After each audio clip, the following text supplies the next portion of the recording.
UFOs, monsters, mysteries. You're listening to Talking Weird. And now, from a cabin deep in the Northwoods, your hosts, Dr. Dean Bertram and Jen Durrell.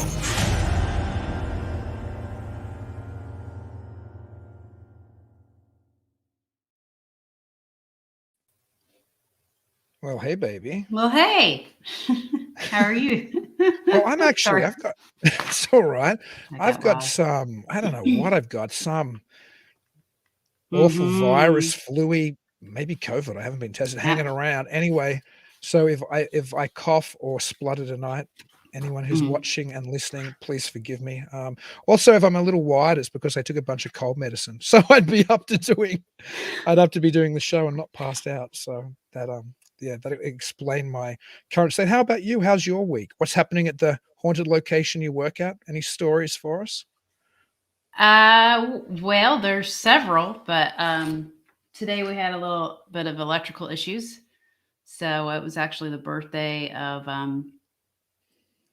Mr. Bothwell. It's his lodge. So we went into his room to wish him happy birthday, and lights were flickering. So we were all excited, thought, oh, sweet paranormal phenomenon. But I don't think it was really that. And we went to check it. Lights were smoking. So we had some electricity issues, but that we actually found more stuff throughout the whole house. So that is something we're going to have to nip in the bud. So you think maybe the spirit world was warning you that there was an electric problem? Yeah, there was a lot. There was different things that kept happening all throughout the house all day. So maybe you'll have to ask tonight's guest about that, because he's an expert on all things paranormal. He's been investigating and researching the supernatural since 1986. He was inspired by several experiences he had as a young man. And since that time, he's conducted several hundred investigations in the US as well as Europe. He served in the US Air Force for 8 years and went on to work as a federal law enforcement officer, retiring in 2011. During his paranormal investigations, he has had many hair-raising and unnerving experiences, as one might imagine for a veteran who's been doing it for so long. And having investigated strange phenomena for over 30 years, he's also built many friendships with some of the most well-known investigators in the field today. He's been seen on various television shows, including Expedition X, Terror in the Woods, Paranormal 911, The Unexplained, In Search of Monsters, and These Woods Are Haunted, just to name a few. He was also featured in the film Flatwood Monster, A Legacy of Fear by Small Town Monsters, which, of course, I've played a number of films from Seth Breedlove and Small Town Monsters at Midwest Weird Fest, the film festival I run in Eau Claire. I'm a big fan of their films. He's been also featured as a guest on hundreds of paranormal themed radio shows and podcasts. He's often a featured guest speaker at paranormal conferences around the country. He's an author on topics that include cryptids, hauntings, ufology, and releasing his first book, West Virginia Bigfoot, in 2018. And he was featured in the highly successful Wood Knocks series by David Weatherly. His most recent book is Wicked 46, A Pennsylvania Haunting. And I'm sure we'll be chatting about that quite a little bit tonight, along with all the other incredible things that he's looked into. So I'm absolutely delighted to welcome to the show the veteran paranormal investigator, the one, the only Dave Spinks.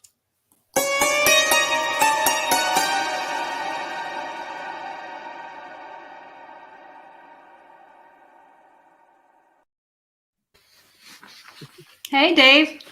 Hey, guys. How you doing tonight? Thanks for having me. Yeah. Thanks for the great Very introduction. Excited. We're super excited to have you. Unfortunately, we lost you a couple of weeks ago through to a couple of problems, but we've got you here tonight. So I know everybody's keen to have you here. And I'm all, like I said, hopped up on cold and flu medicine. Jen was going to ask the first couple of questions, but I can't help but ask you a little bit about your store, because I know that's where you're streaming with us from tonight. Yeah, man. It's kind of a pipe dream I had 7-8 years ago. It's a ginormous version of what I do at conferences anyway.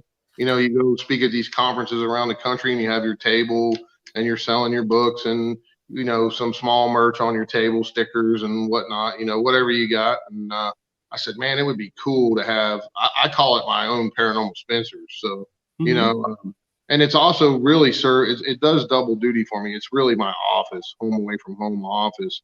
So when I'm in here, you know, selling all of my books and different items, I get accounts. People call me and they come in and they share their stories and their experiences, and that's what it's all about for me. And you know, a lot of times I get content from my books that way, and I love to share other people's accounts and experiences, and even go investigate them. You know, especially if it's a more recent situation.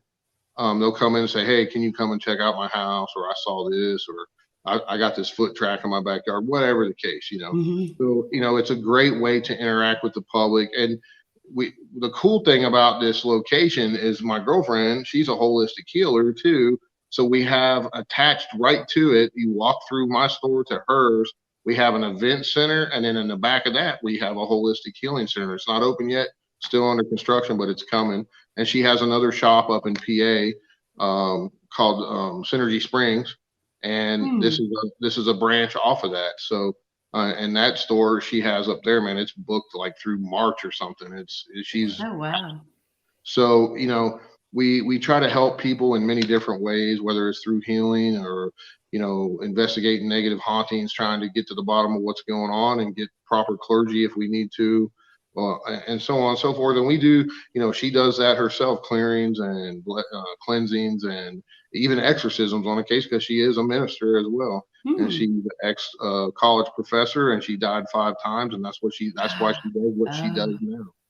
So it's a cool synergy situation we got going on here, something brand new, nothing else like it out there, you know, what we're doing here, what we're bringing here.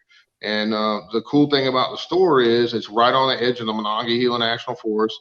It's literally right down maybe 4 or 5 miles from where I had what started me in this. Was my first experience at seeing a Bigfoot with my grandfather. And it's, you know, everybody knows West Virginia, we're chock full of cryptids, hauntings, and UFOs. I mean, we got it all here. So it's kind of like, you know, headquarters central for all that, you know, so it's really cool. And I'm so stoked to be able to have this type of situation, you know, and it's just, it's unreal. I never thought it would come to fruition, but my girlfriend Jen helped me make it come to fruition. And now this is what we got going on. Yeah, sounds like an awesome store. I definitely need to come out and check it out. We got real Native American items. We got, you know, all kinds of books from myself and many of my friends like Lyle Blackburn, King Gerhart, Rosemary Montgomery, John Zappis. We all have merch in here. It's all coming. We don't have it all yet, but it's coming. We just opened up soft opening in Halloween weekend, and it's just blowing up in this little tiny town, which is you know, didn't expect it to get this much traffic, but it's really doing well. And a lot more coming. You know, we're gonna have a big grand shindig opening in March, and the grand opening, and see how it goes. Doing a monster festival here, and that sounds fun. So, you know, and we'll have everybody. It's not just for, you know, cryptids. It's gonna be, there'll be you know, haunted people here. There'll be UFO people, and we'll have track casting for the kids, all kinds of classes for people to learn, and we'll have all the investigative needs you need too. If you're in the area and you forgot your recorder, you can pop in and get yourself a recorder or whatever the case. So that's how yeah. Holy water, holy oil, you name it, saved. Sounds like you got it all. Yeah. So you mentioned that your first experience was with seeing a Bigfoot. So was that like your very first one, considering all of your investigating that you've done? Was that the first experience that got you into it? Yeah, that's like really what started me in my search for answers. First of all, it terrified me. You know, it was a life-changing experience. It was downright scary. I was a young boy. I was 13. I'd never heard of any. I mean, I heard the old timers talk about the wood boogers or something, but I thought they were just messing with us. But it turned out it was a real thing, you know, and I had an experience with one with my grandfather, who happened to be a Baptist minister after World War II for 40 plus years. So and it terrified him as well. And this man was not scared of anything. He was in the second wave at Normandy. So when I knew he was scared, it scared me even more. So, you know, with that whole story, you know, I told it on television. Of course, you know, I always tell folks, if you want the whole real story, read my book, because TV likes to add things and move things around in the order they happen. And, I'm totally 100% upfront honest about that. And it really ticked me off that they did that, but there's nothing you can do about it. Once you sign a contract, they can do pretty much whatever they want. And it's unfortunate, but that's the name of the game in TV land. Yeah. So what about your haunting, like your first haunting that got you into that as well? Yeah, I'm glad you asked me that, because interestingly enough, my first two experiences happened with both of my grandfathers. So I told you kind of a little bit about the one with and this is my dad's dad, that the Bigfoot thing happened. A few years later, now my other grandfather, he was also a World War II veteran, right? So he smoked like a freight train. I mean, old Camel non-filter cigarettes. He had 1/4 of his lung left, and he had a trach thing where he had oxygen, stoma, or whatever they call that. And he used to smoke in the hole of that thing. Yes. And I was, and I'd be like, Grandpa, come on, man, why are you speeding this up? He's like, hey, you gotta die sometime, boy. That type of thing, right? So me being, my mom was remarried when I was a little guy, and my stepdad was in the Air Force. So we were all over the country, moving around. And then I would always come back here to West Virginia to be with my dad and my, both sets of my grandparents and my family. Well, I was visiting my dad, and now this is my mom's dad I'm talking to you about now. And they lived, my grandpa and grandpa on my mom's side, they lived 30 miles away. So in the middle of the night at my dad's house, I sat straight up in the bed for whatever reason, still don't know why. And there's my mom's dad standing at the foot of the bed at my dad's house. Clear as me and you, solid, and he looked really good and healthy. And I noticed that he didn't have that thing in his throat. And I just kind of was like, am I seeing this right now? And I said, what are you doing here, Papaw? And he didn't say anything. He just smiled and then disappeared right in front of my face. So I was like, man, that was a weird dream. Why am I dreaming about Grandpa? That's weird. So I went back to sleep. Next morning, I woke up and I was like, something felt too real about that, and I said, I'm going to call up there and check on him. So I called up to my grandma and grandpa's house, and my uncle from out of state answered the phone. And I'm like, what are you doing there? And they were living in Arkansas. And they said, no one called you yet? And I said, no, what are you talking about? And he said, your grandpa died last night. We're all coming in. And I just kind of dropped the phone with my mouth wide open going, what? And I didn't say anything about this dream, this dream I had. And about after the funeral and everything, like 6 months later, a bunch of us were up at grandma's hanging out, eating dinner. And I had this little voice in my head saying, tell him about the dream. Tell him about the dream. And I'm like, I think I'm crazy, but what the heck, So I went ahead and came out with it. And I know several members of the family's faces all turned just ghost white. They're like, I had the same dream that night. I had the same dream. Not everybody, but a lot of them all had the same dream. So I knew right then and there he came to say goodbye before he went wherever he was going. And I knew, having that Bigfoot, I said, man, there is stuff out there that we just don't understand. And I was already trying to research what this creature, this hairy creature was I saw. And then that's, it just started snowballing at an early age for me. Back then we didn't have the internet, we had to go to the local library, the school library. And slowly but surely, I started coming across these magazine articles and these books about these strange creatures. And then I saw the show with Leonard Nimoy, In Search of. And they so happened to have a Bigfoot episode on the very first time I saw it. I never heard of the Patterson Gimlin film. I didn't know none of that stuff, And I was like, that's what I saw. That's it. So, it just kept snowballing and snowballing. And over the years, in college, I was trying to, do stuff. And before that, I got my very first EVP at a place called Mesa Verde in Colorado, where the Anastasi people disappeared. So we would go on these family trips because my stepdad was in the Air Force, and we on his leave, we'd go take all these crazy trips and go to all these crazy, we'd go to the Grand Canyon, wherever, because we lived out in New Mexico at that time.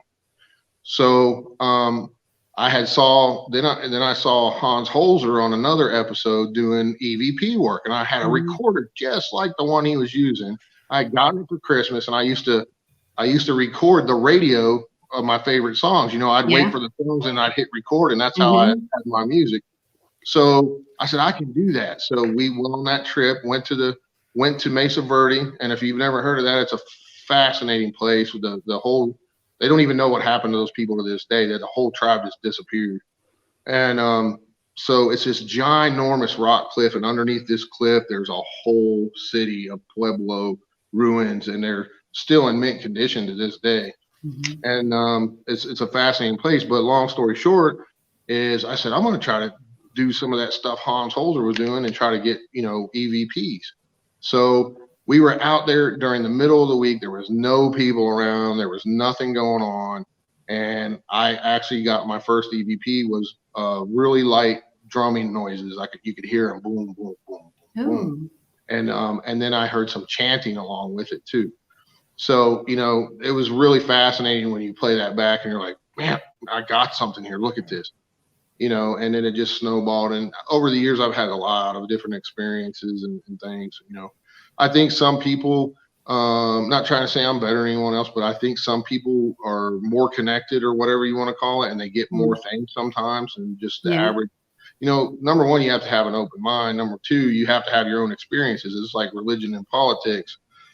You try to tell someone what you experienced, but they're really not going to buy into it unless they've had something unexplained they've experienced themselves. So, it's like trying to sell somebody a rock and tell them it's gold, because if you're not open-minded about this stuff, people are just not going to buy it. So I just come at folks and like, look, I was at this place. This is what I got. Make up your own mind. I'm not here to sell you either way. This is what happened. Make up your own mind. So, that's kind of the way I approach things. And then I use my law enforcement background as my investigative techniques, Yeah. Concentrate on the who, what, where, when, why, and how. That's how I like to do things. Mm-hmm. That's the best way to do it. Mm-hmm. Mm-hmm. Absolutely. Dave, you've been doing this for so long now, sir. I mean, it's incredible. And you've looked at so many different types of phenomena. I can't help but ask you, because as regular listeners of the show know, I have a fondness for the type of interpretations that people like John Keel and Patrick Harper and Jacques Vallée lay out. Do you ever find that there might be a fusion of this phenomenon, of these different things that you've seen, or there might be a root cause of the phenomenon? Like it mightn't be as separate as it seems, like Bigfoot mightn't be as separate from UFOs and as separate from spirits, et cetera, et cetera? Well, that's a great question, man, because as an investigator, you have to think outside the box. You can't see things through tunnel vision because that's why it's the unknown. It's the paranormal. We just can't recreate it scientifically every time per se. And we all know you can't make spirits perform circus tricks. That just doesn't work. Yeah. You can try. There's so many different ways you can run with this stuff. And I've noticed over the years that it seems, not in every case, but in a lot of these extremely haunted situations where there's poltergeist activity, people may be getting scratched or whatever. In a lot of cases, like I said, not all of them, but in a lot of them, it seems like they have a lot of ties to Native American sacred sites. Mm-hmm. Now, taking that into account, are there elemental spirits or entities that are totally peed off because white settlers came in and basically bulldozed their sacred land and are living on it? Possibly. We don't know. But you have to take a hard look at that. Another example would be, not looking through tunnel vision. Say, take Bigfoot, for example. In a lot of these cases, and a lot of us have gone back to older cases and took a new look at them and discovered that in a lot of cases that when there's a rash of Bigfoot sightings in an area, there's also a rash of UFO sightings and vice versa. So what are these Bigfoot? Are they ETs? Are they interdimensional? What are we dealing with here? We just don't know. And anyone that thinks they know and says they know for sure without a shadow of a doubt, they're full of it, because there's no way to prove it either way. That's why you never, as an investigator, you never want to say, I know for a fact that was a demon or it was that, because you really don't. You can look at some situations that may lead you to believe, more on one side of things.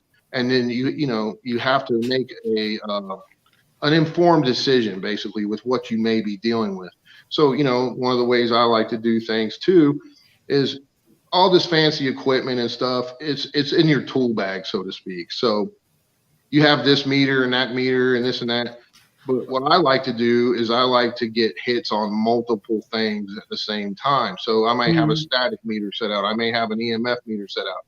And I'm also getting EVPs or hearing disembodied voices or experiencing poltergeist activity. Only then, when I have multiple things going on, will I say, okay, this could possibly be paranormal in nature.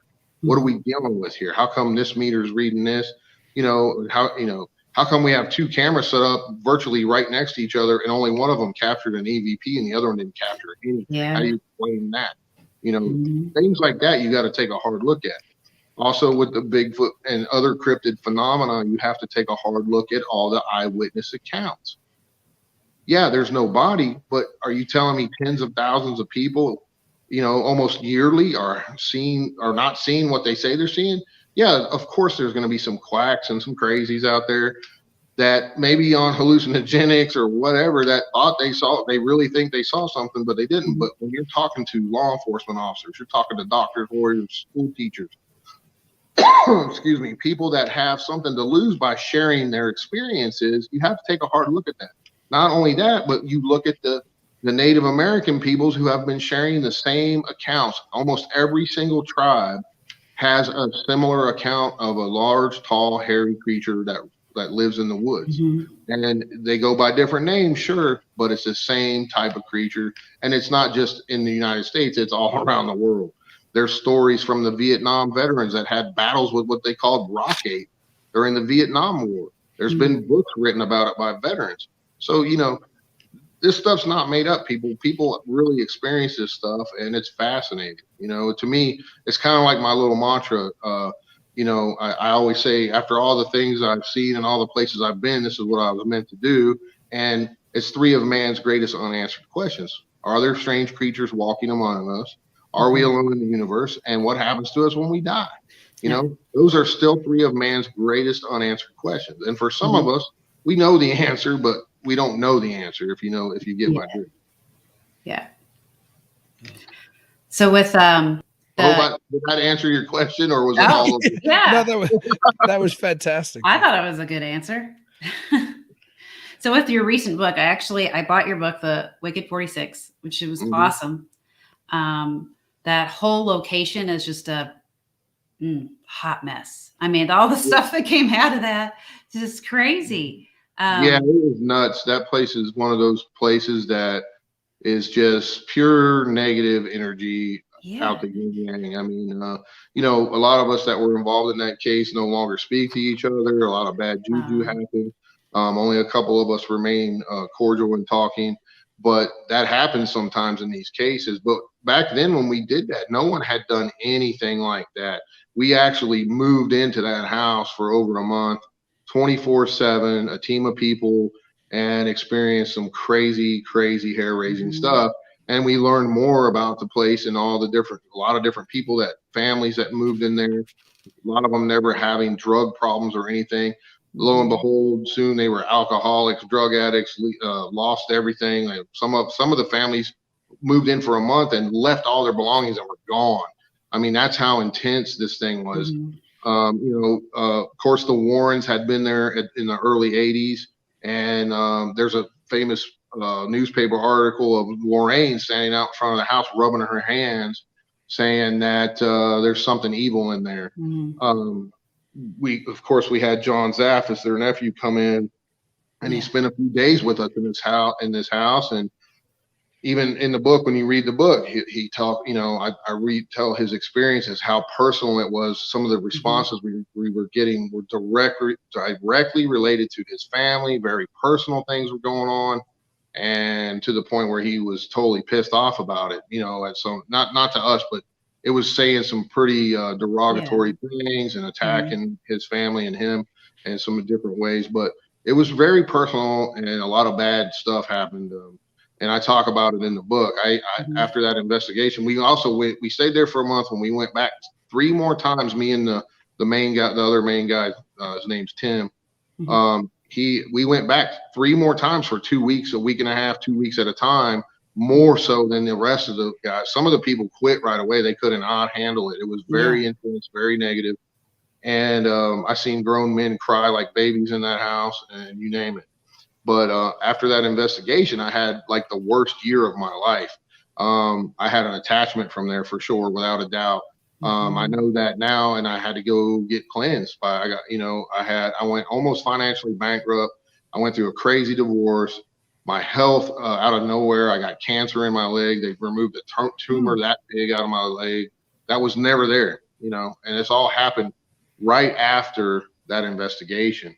And I was having this weird dream every night where I was surrounded by this black cloud in my dream, and these dark hands and arms were coming out all around me trying to grab me. And every night they got a little closer, a little closer, a little closer. And then finally, in the last dream I had about it, one of them grabbed a hold of my arm, and I kid you not, I woke up and my shirt had a little tear in it and I had a little scratch on my arm. So, you know, when you realize these things are powerful enough to reach out there and physically do stuff to you and affect your life in many different ways, it's pretty, you know, just unnerving to say the least. Yeah. So were you thinking that the entity that was in there was more of a demonic entity, or because I do remember reading where there was Native American background. So the house, that whole area, that town, Wilkes-Barre or Wilkes-Barre, however you pronounce it, you'll hear two different people from the area will pronounce it differently. So we actually got a message from a very high-ranking Native American person there was from that tribe, from that area. His grandma was the head honcho there for many, many years. This guy lobbies in Washington, D.C. for Native American rights and everything. We had to have this whole covert secret meeting with him because he saw what was going on, and he knew things that had happened in this house from one of the families where some of the most compelling stuff happened years before we ever got there. This house was a notoriously haunted house. It was listed on the listing for sale as a haunted house. The college there actually had a paranormal program in the 80s, and they were studying this house. So, I mean, it's something you see right out of the movies. And long story short, though, we met with this Native American, I'm going to just say he's a shaman, okay? It was so bizarre. So we had to we went downtown there in Wilkes-Barre. We had to pull in behind in the back of this restaurant.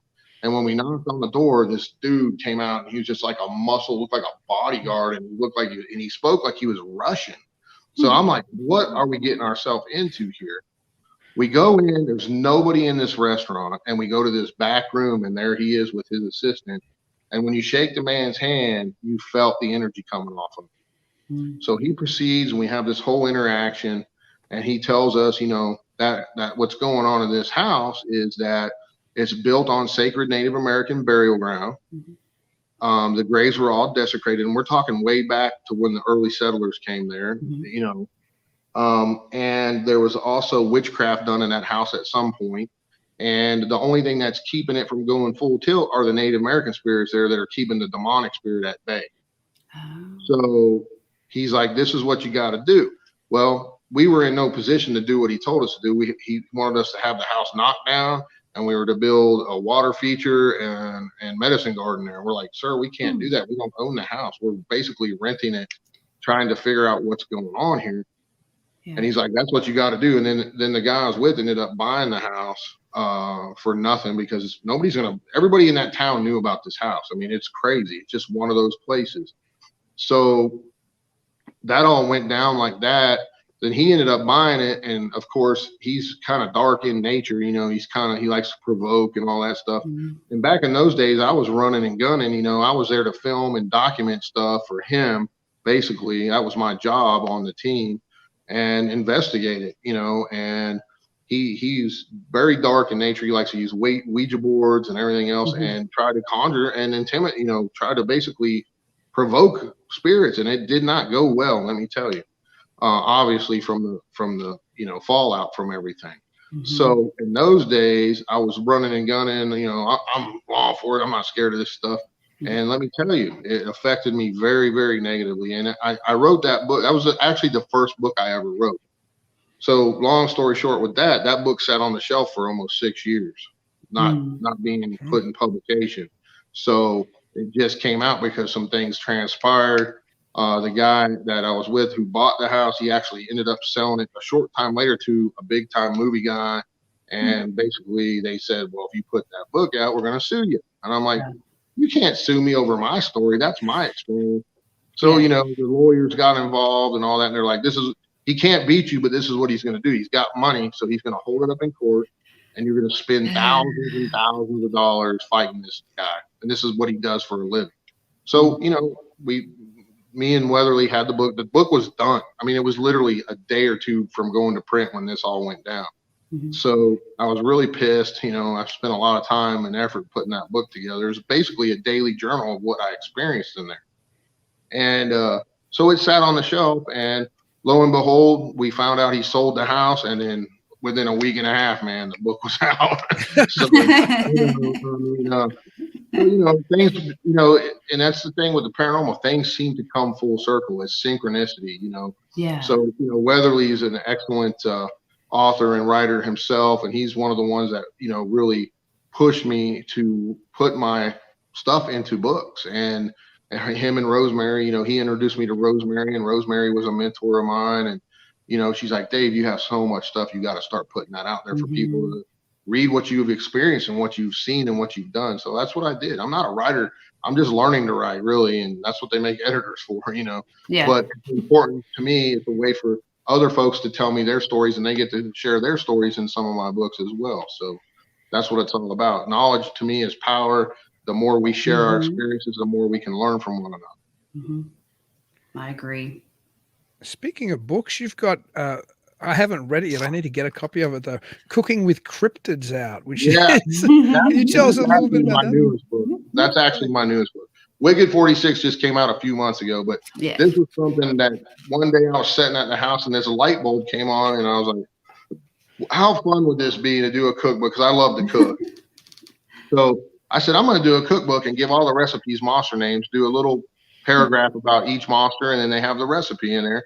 And then, you know, my friend Lyle Blackburn, too, he came out with his hot sauce, Lyle Blackburn's monster sauce. And I said, I got with my artist and I said, this is what we're going to do. We're going to put Lyle sauce on the cover. We're going to do some recipes up with it. Something fun and totally different, you know, just to have a fun project. And that's what we did with it. Ron Lanham, Wild and Weird West Virginia guy, him and his partner Joe Perdue is a classically trained chef. So everything fell together. So we got some classically trained chef recipes in there, my recipes, some other friends of mine. My girlfriend's got some recipes in there. And it just all fell together, and it was a fun time. Ron did a phenomenal job on the cover. It's an old comic book style, and he did all the artwork except for one piece in the book. So it just was a fun, and it's going bananas, guys. People are loving it, and we had so much fun doing it. Now I'm going to do Cooking with Aliens for the second volume, and then the other one's going to be Cooking with Spirit. So you know, sometimes you got to have some fun in this and not be so serious. So that's what that's all about, you know. But people can also learn about different cryptids in the book, because there's, I mean, it's over 200 pages of recipes and monsters. Oh, wow. So, you know, that's what we did with it, and it's a lot of fun. So. Wow. No, I gotta get that and check out Lyle's recipes. We've had Lyle on the show a couple of his recipes with his hot sauce, and then me and Joe made up some of our own recipes with his hot sauce in it too. So you know, it's kind of like we're probably gonna do some packaged Christmas things where we give, you know, you get a bottle of monster sauce in the cookbook or something like that. Oh yeah. And just fun stuff. And the hot sauce is really good, guys. It's not super hot. It's got a little hint of lime in it. It's really good hot sauce, and you can use it on anything. So nice. It's good stuff. Yeah, I need to get me some. I'm aware that Lyle released that a little while ago, and I keep thinking I need to get myself some of Lyle's hot sauce.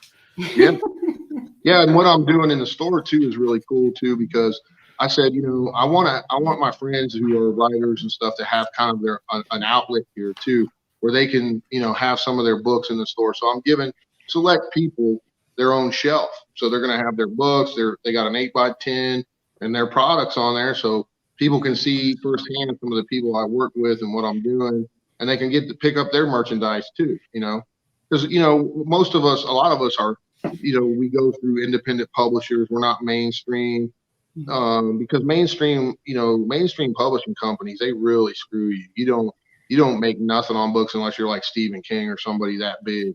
You know, they'll say, here's $5 million. We want you to, here's an advance, write us 5 books. And that's how it works with the big time stuff. But, you know, we do all of our sales at conferences and stuff like that. You said you had some of Ken Gerhardt's works there, so we've had him on the show a couple of times. What a sweetheart Ken is. Yeah, I was just on the phone with Ken. He's actually going to be writing a foreword for one of my upcoming books too. So his stuff's coming.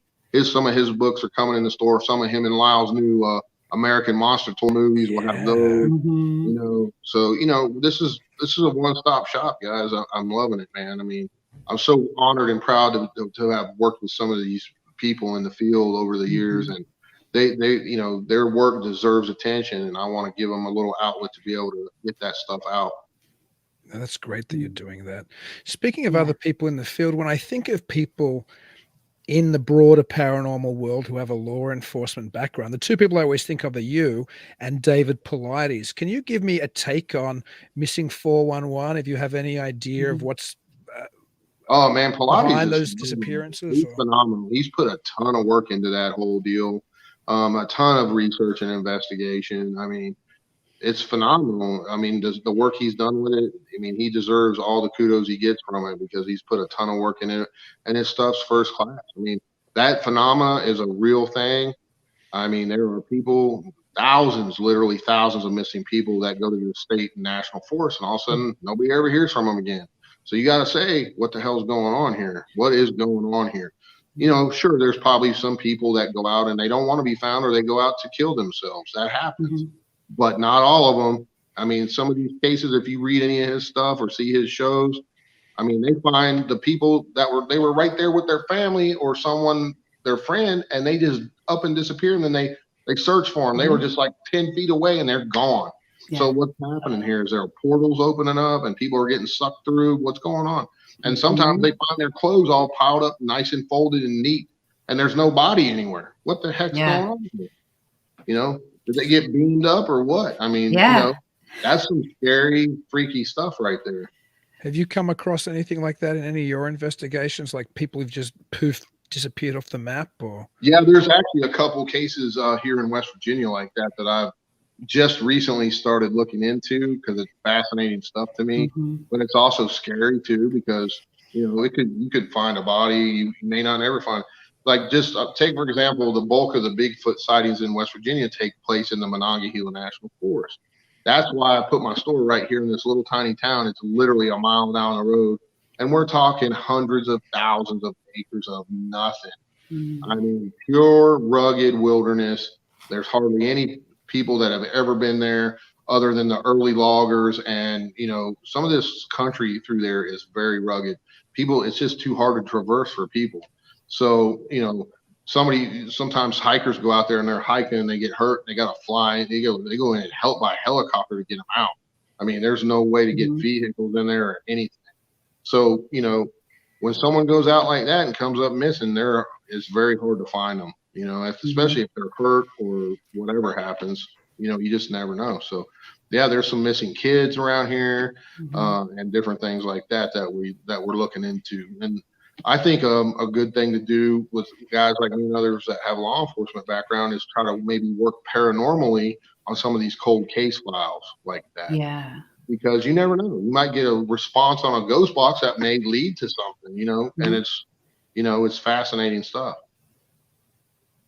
What do you think the Flatwoods Monster was? I know you're in the documentary, and I know you're from West Virginia. So what's your take on that, Dave? So I have kind of close family ties to that whole situation because it's literally, so I'm in what's called Nicholas County, West Virginia. Braxton County is right next door. Well, my mom's dad, the one I was telling you about, they lived, my mom's dad and my grandma and grandpa lived right on the border of Nicholas and Braxton County. So some of the relatives that we have, my mom's first cousins, they lived right across the border, and they went to school with those boys that had the eyewitness sighting of this. Wow. And, I've heard the stories growing up, how terrified they were to go to school, to get off the bus. It was a major, major thing. And this happened in 1952. And I write about this in my Real West Virginia UFO book too, because there's so many ties to basically the search for ETs right here in West Virginia. The Flatwoods Monster incident happened. Blue Book was in here thick as thieves. The military was involved. There was a cover up. And then right after that, a short time later, guess what was built? The Green Bank Observatory, where they're still searching for extraterrestrial life to this day. Now, with that being said, you had Frank Drake and Carl Sagan at the Green Bank who created SETI. So, you know, there's no coincidence in that, folks. A government-funded project right here in rural West Virginia with the biggest movable telescope in the world. Come on, there's no coincidence. And the whole area is a dead zone. There's no cell phone. There's no radio. The people that live around there they can't use microwaves, and there's so many rules. It's crazy. Oh, wow. Jeez, I did not know that. Yeah, I didn't either. And a lot of people don't even know. I talk about it in my book, but in the 1960s, West Virginia was considered the UFO capital of the world. Well, there's Mothman too, right? Yeah. So it started with the Flatwoods Monster incident in '52. Then what happened? The Mothman incident started happening in the 60s. And people don't realize that not only was this Mothman flying humanoid creature being seen, there was literally thousands of UFOs seen in the sky nightly. Not thousands nightly, but during the whole 60s era, there was thousands of UFO sightings in that all around that area. So it was so intense, and there were so many newspaper articles written about this that people would literally come home from work, they would eat dinner with their families, and then they would get in their car and drive out to the TNT bunker area, park their cars, and watch the strange lights in the sky on a nightly basis. People don't talk about that stuff. That's important stuff right there. What the heck was going on here? Yeah. And this is in the 60s, mind you. So, you know, there was so I had that book. That book, I go back to the 1800s, and I uncovered some accounts from early loggers that were in church records of strange craft in the sky, ginormous ships that were bigger than they talk about. They likened the size to a blimp, and you know how big those early airships were. And they said that they would reach from one mountaintop to the other, like we're talking miles across. And there was accounts, you know, talking about this stuff going into back in the 1800s. Jeez. And this area was very rural back then, very rural. Like people had to ride horseback to go anywhere. There was hardly any roads whatsoever because our whole state is mountains here. I mean, there's hardly any flat land here. So it was very hard to traverse in those days. Is it still a window area now, that area around Point Pleasant? And everywhere, though, you know, there's countless UFO sightings here in West Virginia. You know, you can just go on MUFON site and look at West Virginia, and you'll see a couple of accounts being reported to MUFON a week. But that's just one reporting site. Not everybody reports those things, you know, because they don't want to get ridiculed or whatever. There's definitely stuff going on here, and it's the whole plethora of the paranormal, really. I mean, I get accounts almost daily. I got a phone that people can call and leave me messages. I mean, there's no way. I got a 6 or 7 month backlog of cases I could go investigate. Do you have a theory as to why? Do you have a theory as to why it's such a hot spot there, or? Not really. I mean, you know, the whole mountainous areas, you know, quartz. There's quartz in the mountains here. It's a high energy area, but these mountains, you know, at one time are the same mountain range that are found in Scotland and Ireland and stuff. So, you know, it's very old mountains, very old area, and then you have a hodgepodge of people that came here, early settlers that came to work in the coal mines. You had Italians, Germans, Irish, and Scottish people, and they brought with them their energies, their folklore, their tales. Is that part of it? Possibly, but there's also something else going on. And there was a huge Native American presence here going back for thousands of years. So, you know, what is it? We don't know. Yeah. Yeah. It's like what, Skinwalker Ranch? Don't they have all that crazy activity over there too? Oh yeah, absolutely. Yeah, they got a lot of crazy stuff out there. Mm-hmm. But you know, some of these places get much more, media than others. So yeah. You know, the bulk of my stuff happens in West Virginia, but I do go all over the place. Most of my early investigations were residentials. You know, stuff I don't even talk about that I did for people. And then over the years, you know, I was like, man, if I would have been smart, I was doing this stuff way before TV ever came out. Paranormal stuff, and I'd have been a millionaire by it. I wasn't doing it for that. You know, I didn't even think it wasn't even in my mindset. I was just trying to help people say, Yeah. Well, you hear scratching in your house, and what it is you got squirrels in your attic or you got possums in your walls.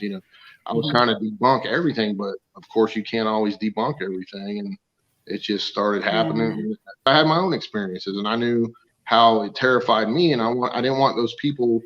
I wanted them to know if it wasn't a true paranormal experience, what was really happening in their homes. It wasn't. It's not demons or nothing. It's this.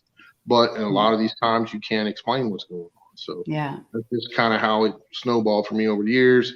And then friends of mine, they knew somebody, Joe Blow, that was having something in their house, and they'd say, "Hey, I know a guy that does that." And guess who would get a phone call? Yeah. So that's kind of how it all came about for me as going on investigations. I was doing this stuff all the time I could when I was in the military and in law enforcement. And then when I retired, I said, it's time to, all these shows had already come out and stuff. And I'm like, I'm gonna, through encouragement from friends, you need to go public with that. You've been doing this forever, and that's kind of how it all came about. Yeah. How did that change the field, and how did it change investigations when there became the popularity of television programs and always having cameras rolling and following investigators? Did it change the way you guys approach things, or? Not me. I mean, the only thing is, I always talk about this, TV is kind of a double-edged sword when it comes to the paranormal. So when I was doing this back in the early days of my doing this, you couldn't talk about this stuff really in the public, man. They would label you as a quack, or you're crazy, or you're messing with demons, you're a devil worshiper, whatever. Especially living around here. My grandfather was a Baptist minister. I couldn't even talk to him about our Bigfoot experience. He said, "No, we don't talk about that because you're going to bring it to us again." And I'm like, come on, man, I need answers here. You're my grandpa, number one. Number two, you're a preacher. I need to hear something that, calms my soul, because what I saw changed my life, but he was old school, fire and brimstone, and he did not talk about it. He wouldn't talk about it because in their minds that brings you can bring it upon yourself. Yes. Again. So, it changed. TV has changed all that. So it's a good thing, but it's also a bad thing, because being a double-edged sword like it is, it brought it to the forefront, and it's more openly talked about, and it's become pop culture now versus in the old days. If you talked about it, you were labeled. So I didn't go public when I was in law enforcement with this stuff at all, but I still was actively trying to help people at their homes and places of business and whatnot. And then when I retired, I started doing more commercial type haunting, just trying to document more paranormal evidence, and to give myself more validation and show people, hey, we are at Trans-Allegheny Lunatic Asylum. Look what we got. This is crazy. So, stuff like that, because it was all about trying to show that, to the public and say, hey, this stuff is real. And this is why we know it's real, because look what we captured on film, or look at this EVP or whatever. But, that's why you do that kind of thing. And for me, I don't need to do that no more. I've done it for years. I've got enough for my own personal satisfaction. And now it's more about helping people. Me and my girlfriend, we just did a case, and this is an example. I'm not going to give you no names or anything like that, but at her center up in PA, her other store, she gets people coming in all the time. Same like I do here. Hey, we moved into this house. There's weird stuff going on. And they've been there just a few months, and she has a young boy who's 13. The boy had no ideations of anything suicidal or anything. The grandpa was living with them. There was all kind of weird stuff going on in the house. The grandpa up and moves out one day, and the boy goes home one day and kills himself. So upon hearing all this, of course, it's devastating, because they went to seek help, and we weren't there long enough or quick enough to figure out what was going on before what happened. So what we did was we went in separately. We went to the house together with a film guy. And because this is important to document this type of stuff as well, because so what we did was I came up with this kind of little plan, and I said, this is what we should do. Let me go in first with some of my equipment. Let me see if I can get some EVPs pertaining to what may be going on in this house. And then when I'm done doing what I do, I'm going to come out. We're not going to talk about what I got. And then you go in and you do your thing. And then at the end, we're going to match it up. And then that's what we did. And then at the end of that, a lot of our stuff matched up, and then we brought the mom in. Now you talk about a brave woman. This is a fresh thing that happened. Only within a month after this happened, she was willing to go in there to try to find answers because it made no sense whatsoever what happened to her son. So, you know, what we surmised was that there was some sort of demonic or negative entity in this house, and you can use whatever name you want. It just goes off of what you believe in. And we feel that this thing influenced this young boy to do what he did, and almost, you know, a type of possession situation. And a lot of the stuff we learned about the area and the house, there's a lot of satanic stuff going on in the area. There's numerous suicides in this neighborhood, all kinds of crazy stuff. So what do you got there? We don't know. Is it some kind of infestation of something very negative? And then we start doing more research and we find out there's a satanic church in the same neighborhood and all this stuff that's been going on. So not saying that's the cause, okay? But, you know, to me, as an investigator in both real world law enforcement and in paranormal, there's no such thing as that much coincidence in my book anyway. So that's some of the things we're doing. We're trying to help families, trying to help them work through these things and come to some type of conclusion, and then go in and clear the heck out of these places and try to get rid of whatever is causing or possibly causing these type of situations.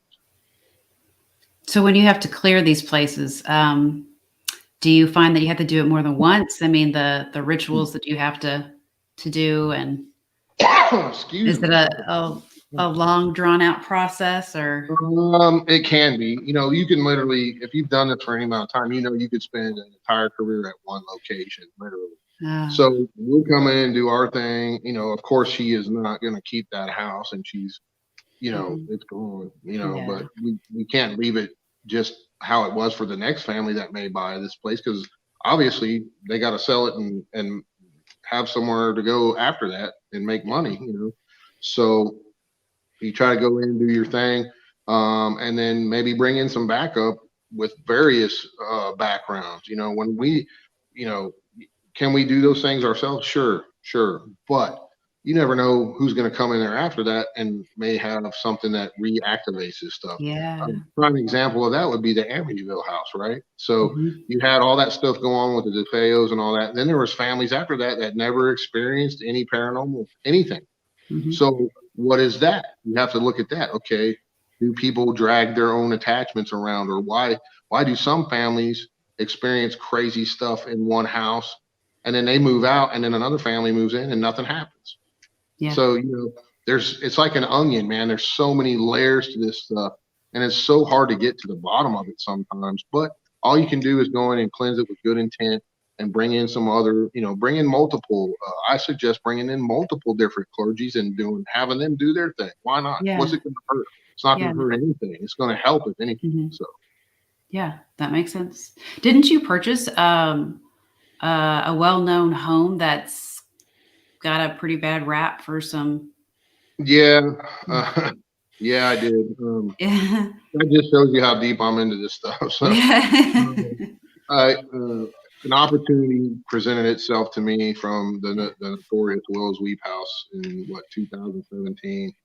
The former owners claim that, and they're friends of mine. You know, I met them through investigating the house several times and became friends with them. And they swore to me that the house tried to kill both of them multiple times, and they were done with it and asked me did I want it. And the original thing was they bought the house for her son and to get a start in life. It was a cheap house, needed a ton of work. You know, it was built in 1890, built in the shape of a cross. Later on, I found out through some people, Freemasons, and what it was built by a Mason for a Mason, because the symbology is all in the woodwork.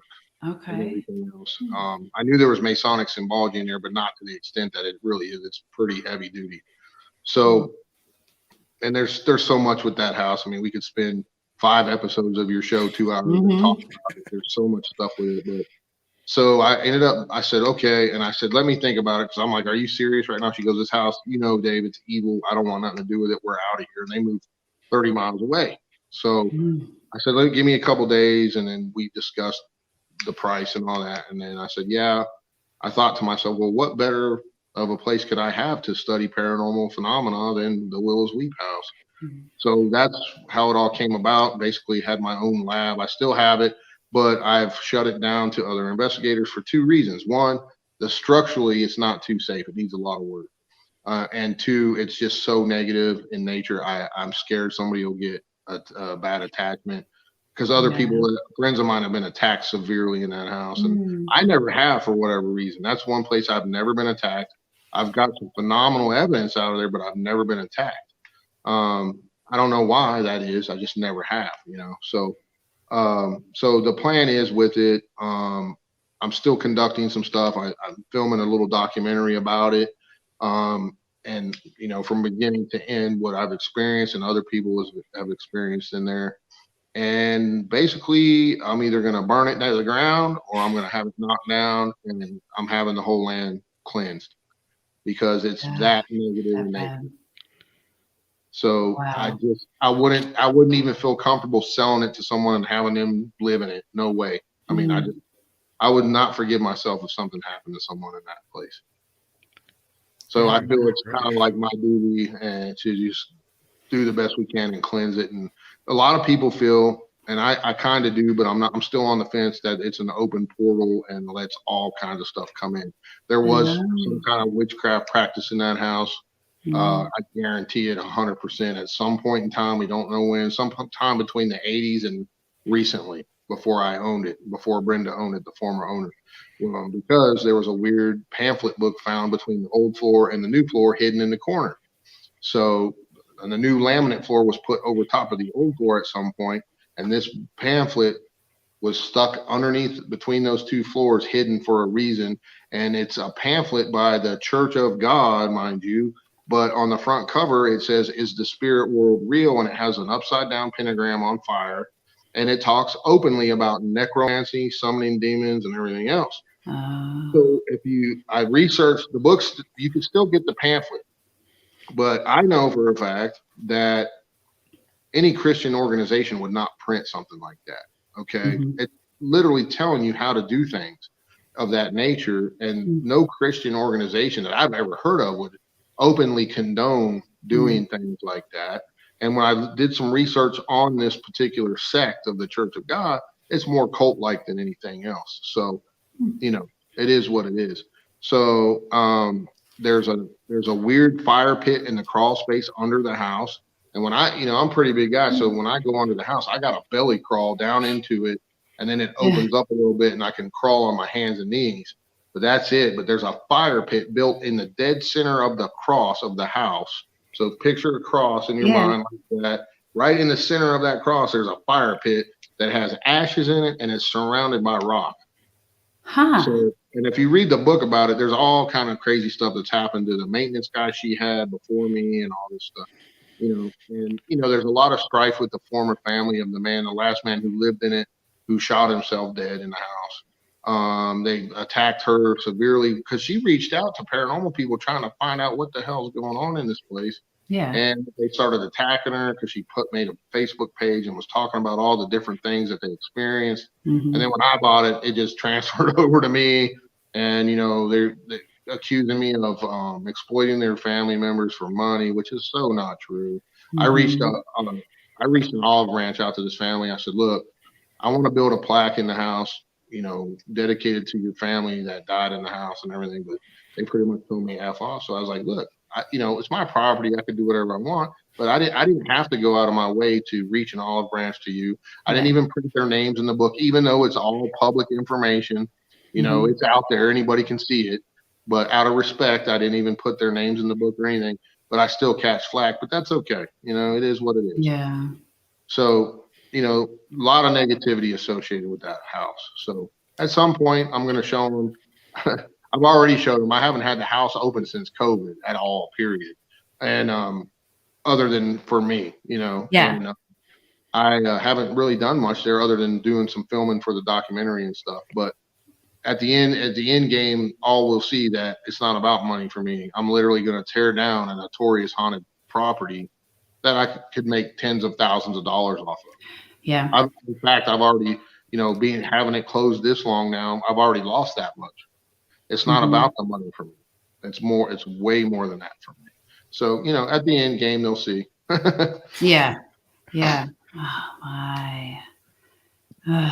Dave, you were a fantastic guest. I wanted to start going deeper down the rabbit hole about broader spiritual darkness, but we're coming towards the end of the show now. So we've got to get you back on to talk about some more things, because I could have done this for 2 hours instead of 1. But before we go, could you let people know how they can visit your store, how they can buy your books, how they can check out everything that you're up to? Yeah. Okay. So my store is in Richwood, West Virginia, a little tiny one stoplight town.